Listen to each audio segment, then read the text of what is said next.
O negrismo é uma ideologia que tenta dominar e controlar aquele que diz que é negro. Ainda mais num país como o nosso, que é mestiço. Eu, quando era criança, eu aprendi assim, ó, nós somos um povo mestiço. Hoje em dia, o comunismo... Na escola, hoje em dia não se aprende mais assim. Hoje em dia a mestiçagem é um horror para a perspectiva comunista, esquerdista. Porque a mestiçagem prova que nós não somos estruturalmente racistas. Quem era o presidente do Brasil em 1910? Quem era? Nilo Peçanha, um negro. Presidente da República Federativa do Brasil, um negro. Nilo Peçanha, no início do século passado, muito antes do que Obama. Quem é o patrono da literatura brasileira? Machado de Assis, um negro. Quem é Pelé? É o quê? Chamado como Rei Pelé. Basta olhar para as evidências, andando na rua, você vai ver as pessoas absolutamente misturadas.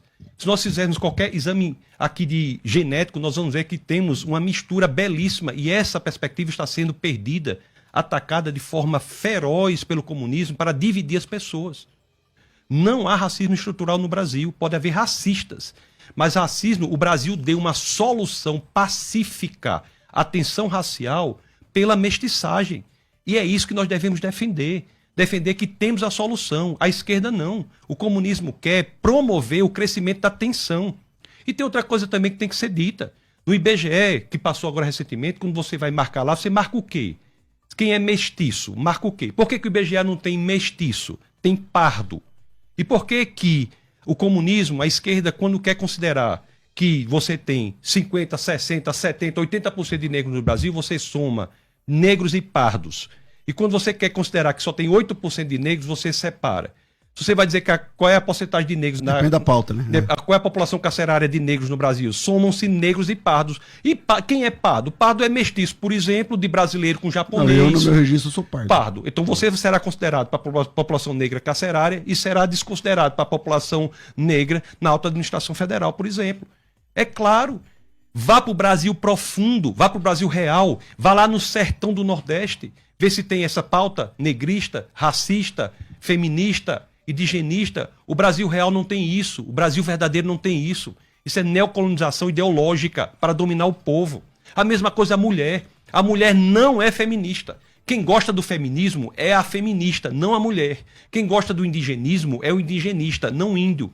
Quem gosta do negrismo é o negrista, não o negro. Porque essas pessoas são escravizadas por esses movimentos ideológicos.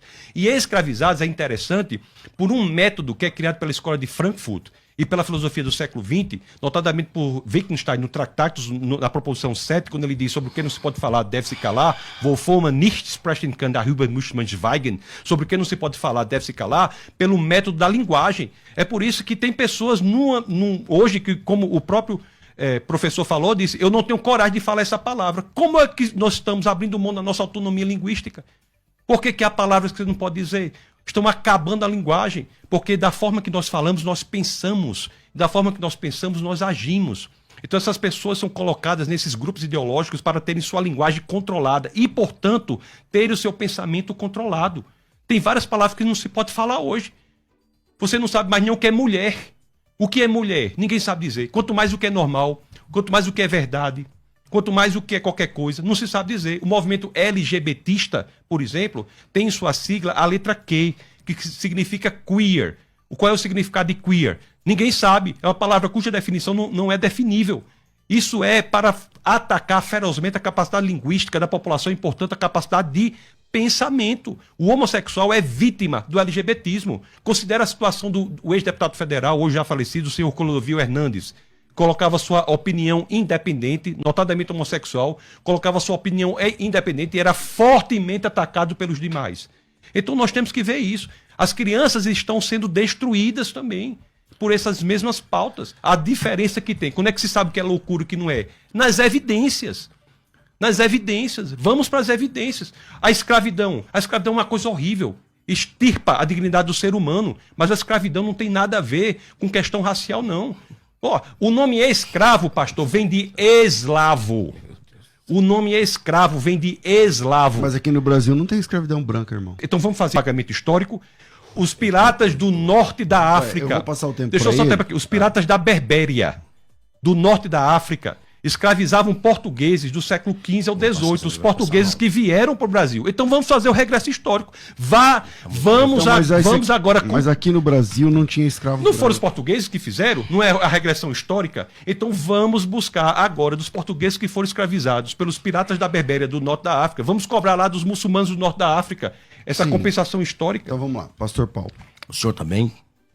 Eu estou fantástico. O senhor está muito nervoso. O senhor está gritando, está assim até mesmo. salivando. Ó, É tá salivando. a minha forma de falar. O senhor que eu tenho notado que está tremendo. O senhor está salivando. O senhor que está se mexendo quando eu estou falando. É porque o senhor que eu estou vendo que só parou e deu uma risadinha falsa para bater a foto. Foi isso que eu vi. É tanta coisa assim. Mas vamos lá. Foi isso que eu vi. O senhor que eu estou achando. Sem questão pessoal, vamos lá. Estou vendo sua mão tremendo aí, ó. Bora, vamos lá, sem questão pessoal. Eu tô calmo, pois é. Se for para esse lado, a gente vai também.